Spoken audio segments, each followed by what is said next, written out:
دعا، روزے، حسین کے مقصد کو یاد کرنا، اور پھر ایک بہت اہم پیغام، اصل میں تو یہ پیغام ذاکرین کے لیے. اچھا، میں علم کے اعتبار سے تو کچھ بھی نہیں ہوں، لیکن عمر کے اعتبار سے میں اس وقت انڈیا اور پاکستان میں اتنا سینئر مانا جانے لگا ہوں کہ مجھے حق ہے اپنے لیے بھی یہ چیز ایز اے ایڈوائس لینے کا، اور جتنے اور ممبر پہ جاتے ہیں. لیکن ساتھ میں اس میں سننے والوں کی ذمہ داری بھی ہے، وہ کل آئے گی. آج صرف مختصر واقعہ، یہ آج ہی کیوں پڑھ رہا ہوں جبکہ وقت تقریباً پورا ہو گیا؟ کیونکہ اس کا تعلق چاند رات سے. مسئلہ یہ ہے کہ اس کا تعلق چاند رات سے، اور یہ چاند رات. اس وقت ٹاپ 5 مراجع میں سے ایک ہے آغائے وحید خراسانی. 105 سال کی عمر ہے ان کی، اور بہت طویل عرصہ انہوں نے نجف اور قم کا حوضہ دیکھا. وہ یہ واقعہ نقل کر رہے ہیں، اور ایسا نہیں کہ کسی اور کا، وہ اپنا واقعہ بتا رہے ہیں، شیخ وحید خراسانی کا. اور روتے بھی ہیں کیونکہ اس میں کچھ میسیجز ان کے لیے بھی ہیں، میرے لیے بھی ہیں. فرماتے ہیں کہ آغائے عبدالہادی شیرازی ایک بہت بڑے مرجع تھے،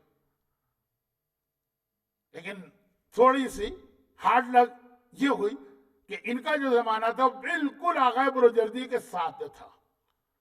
آغائے بروجردی کا انتقال 1961 میں ہوا، ان کا انتقال 62 میں، یعنی دونوں کی مرجعیت ساتھ ساتھ چل رہی تھی. اور آغائے بروجردی کی شخصیت، وہ اتنی زیادہ فیمس تھی اور اتنے مقدس انسان تھے کہ انڈیا اور پاکستان کی حد تک کسی اور مرجع کا نام سامنے نہیں آیا.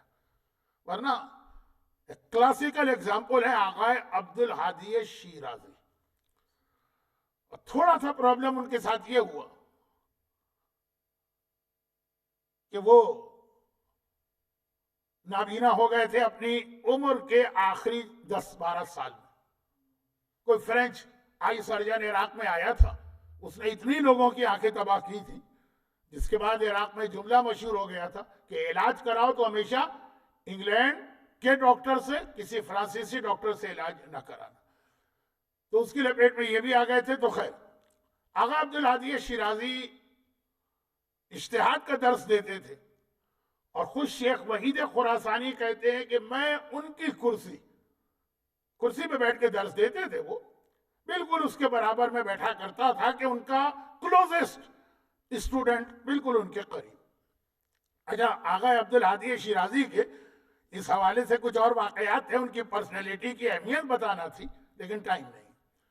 وہ آغا وحید خراسانی نے ایک ہی جملہ کہا، کیونکہ جن لوگوں کو سنا رہے تھے وہ سب علماء تھے قم کے، کہ ہادی شیرازی اگر کوئی خواب دیکھے تو اس خواب کی کیا اہمیت ہوتی ہے. عبدالہادی شیرازی کے سالے، یعنی ان کی بیوی کے بھائی، بہت مشہور 2 شخصیتیں تھیں، سید جعفر، سید مہدی.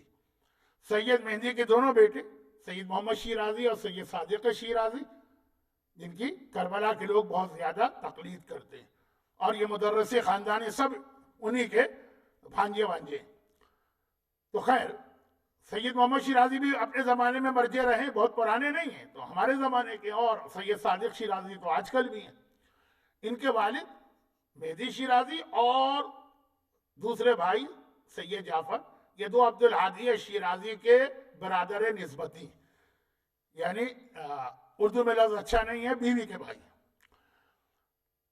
اب وہ فرماتے ہیں Agha Waheed Khorasani, one of the top شیعہ مرجع at the current time period, یہ سب نجف میں رہتے تھے.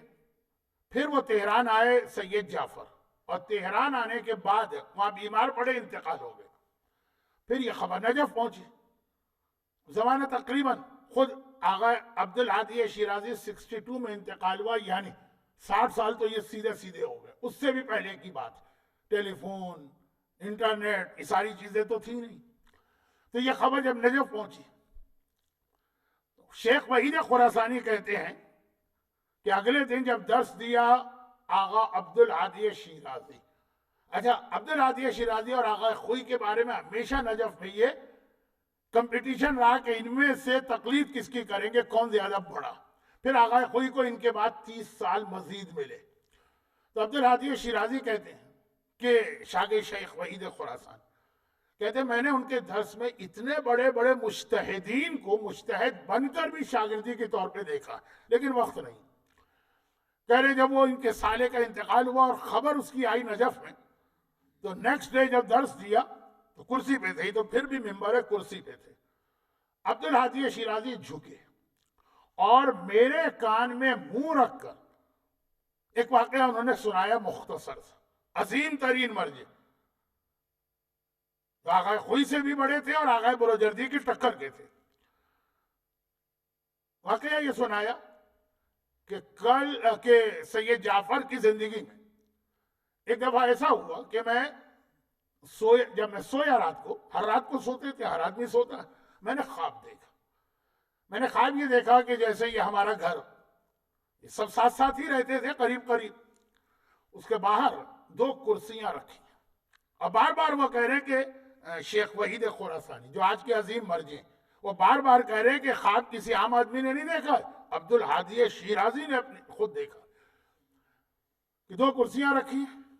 تھوڑی دیر گزری اور ہم نے، یہ نجف ہے، نجف، میں نے دیکھا کہ سرکار سید الشہداء امام مظلوم تشریف لائے ہیں اور ان کے بالکل پیچھے آغا ابو الفضل حضرت عباس علمدار آ رہے ہیں. اور آغا حضرت عباس کے ہاتھ میں ایک رجسٹر ہے. وہ دونوں آئے، وہ جو باہر 2 کرسیاں رکھی ہیں، ایک پر آقا حسین بیٹھ گئے، ایک پر آقا حضرت عباس بیٹھ گئے، اور میں بالکل ان کے قریب کھڑا ہوں. امام حسین نے آقا عباس سے کہا کہ یہ رجسٹر کھولو. میں نے رجسٹر کھولا، دیکھا اس میں نامی نام لکھے، ایک لائن، ایک لسٹ ہے بہت لمبی، عظیم ترین آج کا مرجع، ون آف دا ٹاپ 5 شیعہ مرجع ہمارے زمانے. وہ لسٹ آغا عبدالہادی شیرازی جو ان سے بھی بڑے مرجع تھے، وہ کہتے میں پڑھ رہا ہوں، اور اس لسٹ پہ لکھا ہے، نہیں کچھ نہیں لکھا، وہ لسٹ ہے. آقا امام حسین نے حضرت عباس سے کہا کہ اس لسٹ میں جو ایک نام ہے نا، یہ نام کاٹ دو، کاٹ دو. آقا عباس نے قلم نکالا اور اس نام پہ لکیر پہ دی. اور پھر آقا حسین نے حضرت عباس سے کہا، میں کیسے بتاؤں کہ کتنا عظیم مرجعی واقعہ سنا رہا ہے، اور جس نے یہ خواب دیکھا وہ اس سے بھی کتنا بڑا مرجع کا انعام کاٹ دیا. اب اس کی جگہ سید جعفر کا نام لکھ دو. خود خواب دیکھنے والے مرجع ہادی شیرازی کے سالے. حضرت عباس نے وہی قلم سے سید جعفر کا نام لکھا اور میری آنکھ کھل گئی. آغا عبدالہادی شیرازی کہتے ہیں رات کے 12 ساڑھے 12 1 بجے کا وقت ہوگا. پوری رات میں انتہائی بے چین اور پریشان رہا کہ میں نے دیکھا کیا. ایک نام کٹا اور پھر نام میرے سالے کا یہاں پہ آ گیا. کیوں آخر یہ سب چیزیں کیا ہے؟ پوری رات بے چینی سے گزری. صبح کے وقت نماز کے بعد وہ سید جعفر آئے میرے گھر. ہم لوگ صبح تقریباً ساتھ ہی ناشتہ کرتے. دیکھا تو گھبرا گئے.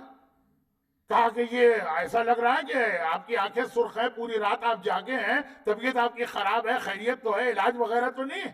کہا نہیں، یہ مسئلہ نہیں. پہلے یہ بتاؤ کہ کل رات کو تم نے کیا کام کیا؟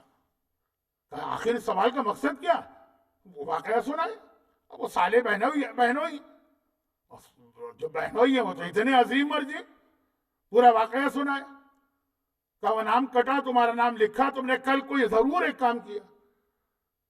کہا کہ ہاں صرف ایک کام کیا کہ کل جب میں اپنے دستور کے مطابق، نجف میں رہنے والوں کا طریقہ یہ کہ مغربین کی نماز مولا کے حرم میں پڑھتے ہیں، نماز پڑھ کے باہر آئے تو خبر پھیل گئی کہ چاند ہو گیا. چاند رات محرم کی. کہا چاند ہو گیا.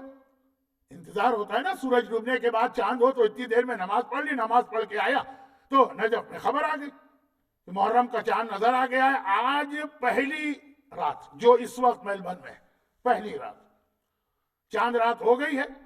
محرم کا مہینہ شروع ہو گیا ہے. اور اب وہ جو کہا کالے علم لگانا ہے اور سیاہ بینر، اس زمانے میں اتنے سارے انتظامات تو ہوتے نہیں تھے. 70 سال پرانی بات.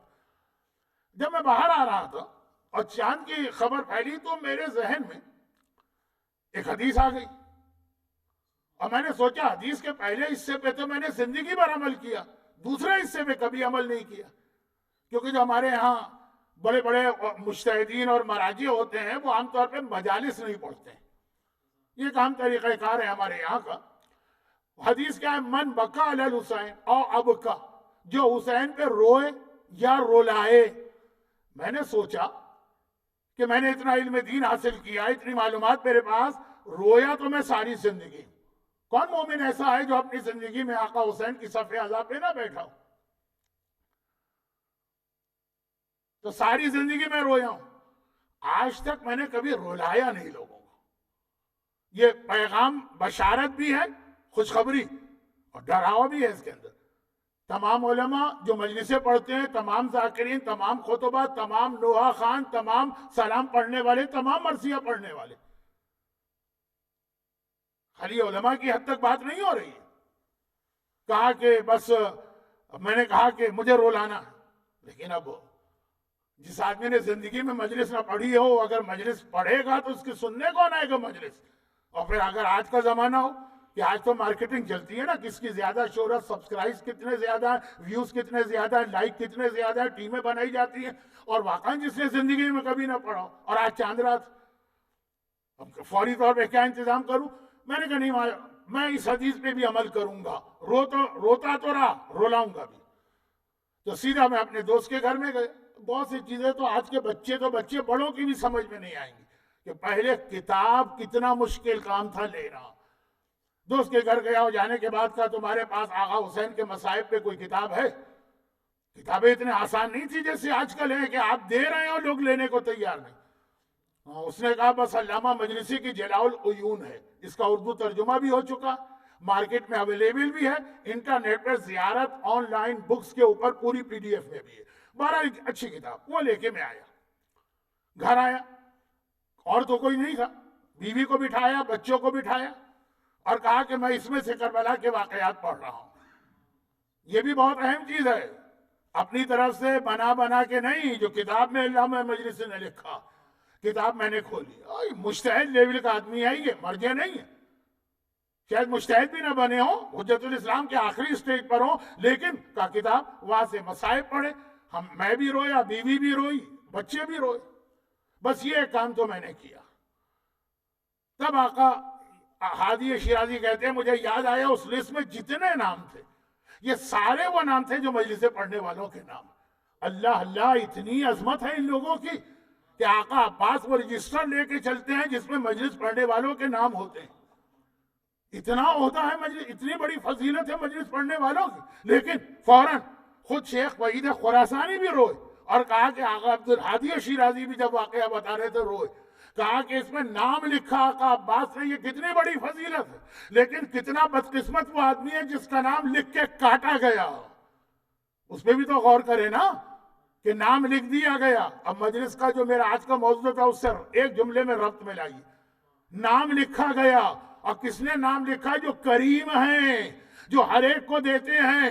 پھر کوئی ایسی غلطی تو کی ہے نا مجلس پڑھنے والے نے کہ اس کا نام لکھنے کے بعد اس لسٹ سے کاٹ دیا گیا۔